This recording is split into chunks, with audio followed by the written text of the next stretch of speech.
Fnatic's era ended almost 8 years ago, but the community still fondly remembers these Swedes with deep affection. It appears on the surface like just another era. Before them, we saw NIP beat everyone, then after that, Luminosity. So what makes Fnatic stand out so much then? Probably it's because everyone knew that if Fnatic joined the server, we would see not only some first-class CS, but also a real showstopper. I mean, the Swedes did a lot of remarkable things. They stood at the spawn with 4 ops in the major final, they completely broke Overpass at the World Championship, and they performed so many unreal comebacks that their opponents always played very cautiously because they knew that Fnatic could turn the tide 180 degrees at any moment. And believe it or not, but Fnatic's era only lasted 1 year. But people love them so much that you can still buy Fnatic merch now in 2023. Don't forget to leave a like and subscribe because you're watching CYBERSHOKE. And today, we'll tell you what happened with the players of the legendary Fnatic roster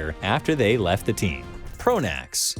Seeing Pronax play in Fnatic was a little strange. Marcus had terrible stats, and almost always finished games ending up at the bottom of the scoreboard. Many analysts noted that individually, he wasn't the best player for such an amazing team. Nonetheless, Pronax was a great captain that led Fnatic to win 2 consecutive majors and a lot of big lands. But when the Swedes stopped being number 1 and failed a couple of tournaments, Pronax immediately got kicked. Officially, Marcus made the decision to leave himself, but I mean, guys, when a player ends the year with a 0.9 rating and the team instantly comes up with a replacement, it's hard to believe that he really wanted to go on his own behalf. That was November 2015. Pronax came back to professional CS after only 2 months. It looked like he waited until Christmas break to have some talks with other teams, but he actually didn't end up on any Tier 1 roster. Instead, Marcus gathered his own team called Ancient and was joined by other Swedish Counter-Strike veterans. The guys actually received a lot of offers from different orgs, but Pronax didn't like any of them.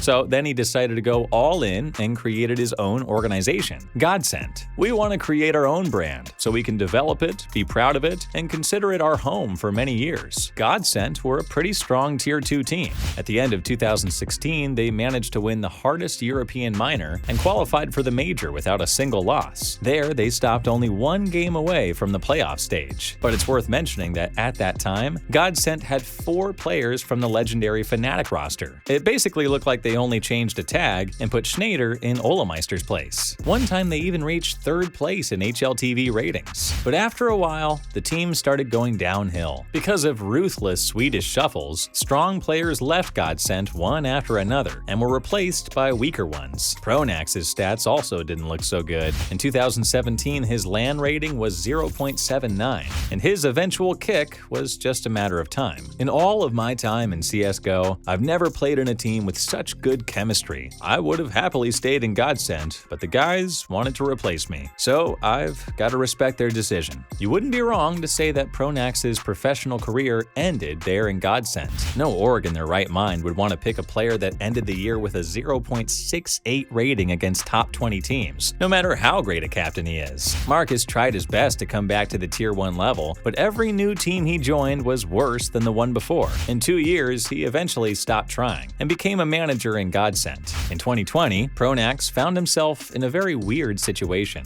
He sold Godsent to the Swedish org The Final Tribe, keeping only 20% of the shares and a seat on the board. They didn't have any problems with money, but that seat on the board thing caused a big scandal. The Final Tribe just didn't invite Marcus to meetings. And on August 24th, Pronax tweeted that his own colleagues tried to drive him out of the org and send him to a psychiatrist. And you know what? It was true. Pronax indeed had to go on evaluation and was released a day later with a note saying that he didn't have any problems with mental health. The new Godsent owner then said that Pronax has some issues, but his family asked him to not speak about it publicly. After that, Marcus rarely appears on the esports radar, and in all likelihood, he probably won't return to CSGO anytime soon.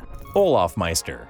No one would argue that Olof Kyber is one of the best players in Counter-Strike history. He left Fnatic in August 2018 without any drama needed. He just realized that he needed some fresh air, and FaZe was happy to offer him a spot on the team. Joining FaZe, Olaf continued to perform on the S-tier level. He said that the new teammates gave him a lot more freedom, and that having to speak English wasn't a problem, but rather a challenge that they took very seriously. They even had a name for every little box on all 7 maps. Olofmeister Olofmeister played a big part in FaZe's journey to the top. They made a mini era for themselves, getting second place at the major and stopping only one trophy away from winning $1 million at the Intel Grand Slam. FaZe's results could have been even better if it wasn't for Olof's health. This guy trained so hard that he managed to get tunnel syndrome. This is a pinching of the nerves in the hand which causes severe pain. It's basically impossible to play with. Guys, if you spend a lot of time on the PC, please do preventative exercises at least a couple of times a week. Tunnel syndrome isn't a joke, and it's ruined many potentially great careers. Although Olofmeister had to take a break from time to time, FaZe didn't even think about kicking him.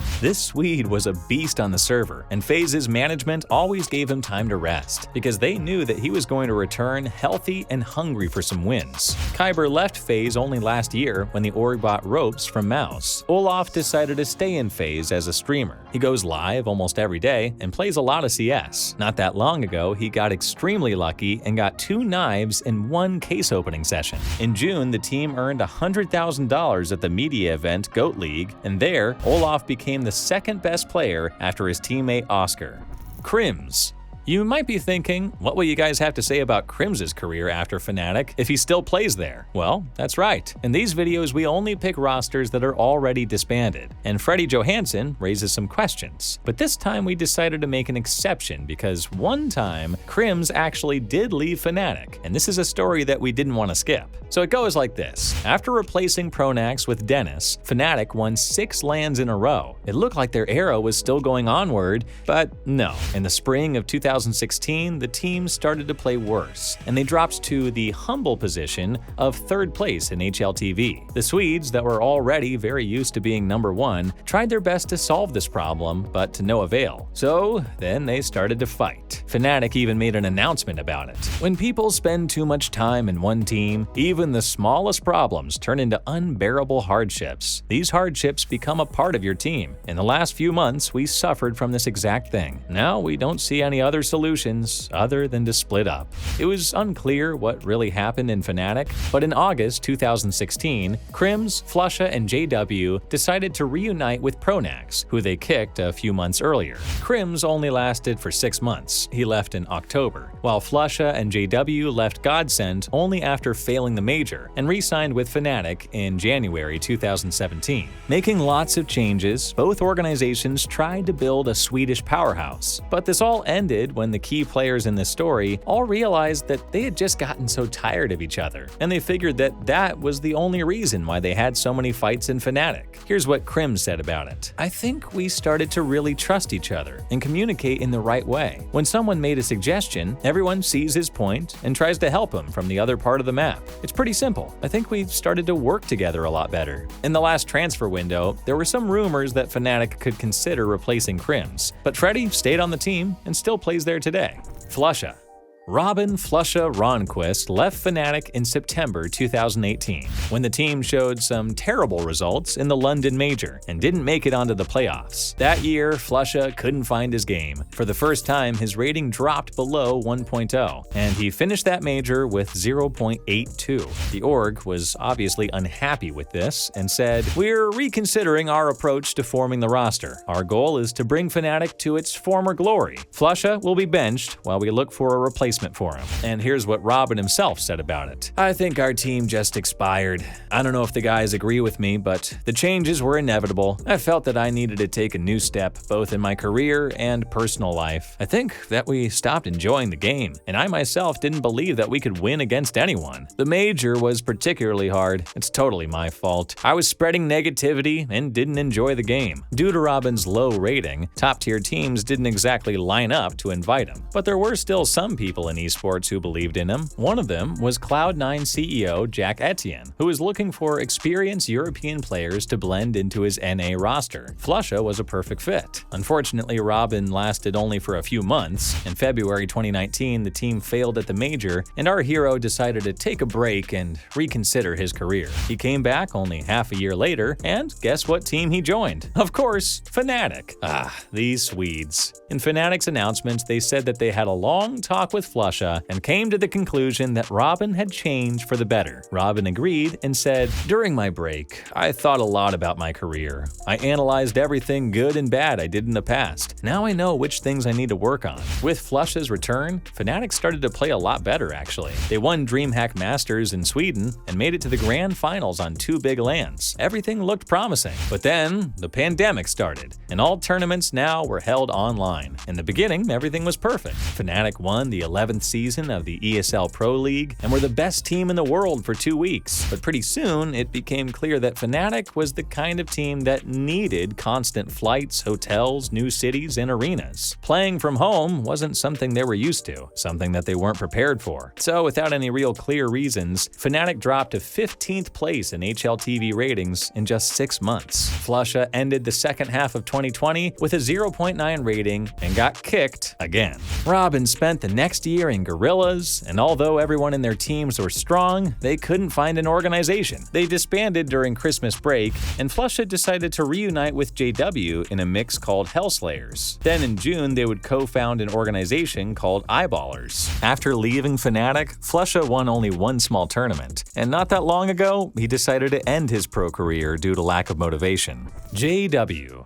Returning to Fnatic after the great Swedish shuffle, Jesper JW Wexel delivered a great 1.07 rating, and then started to regress. In the following year of 2017, his numbers dropped below 1.0, and the legendary Swedish sniper now wasn't a superstar, but a pretty average player. And you know what's hard to understand about it? Just take a look. ESL 1 New York was held in September 2018, and JW became the 5th worst player there by HLTV ratings. Pretty bad, right? But after that tournament, JW comes back to Sweden, starts grinding FPL, and takes first place in the October season. Fascinating comeback. And if you look closer at Jesper's interviews in his last years in Fnatic, you can notice that he's always got something critical to say. He said all of this with some degree of love, but still, check out some quotes from him. "I think our main problem is our psychology, because we had a hard time with it at the last 3 events. Our mindset was bad, and we focused only on negative things. Now we're one step away from not being invited to big lands. Our biggest problem is psychology. It's very easy for us to get unsettled and start doubting every decision." So Fnatic said goodbye to JW just in the summer of 2021, when his rating became inexcusably bad for a sniper.